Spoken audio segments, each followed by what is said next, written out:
ניכנס לרצועת עזה, אנחנו ניכנס למשימה מבצעית, מקצועית,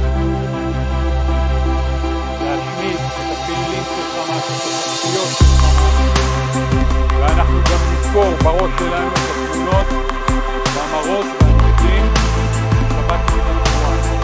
עזה היא מושבת, עזה היא תקופה, אויב יוצאים בה הרבה מאוד דברים, אבל אנחנו נותנים את זה.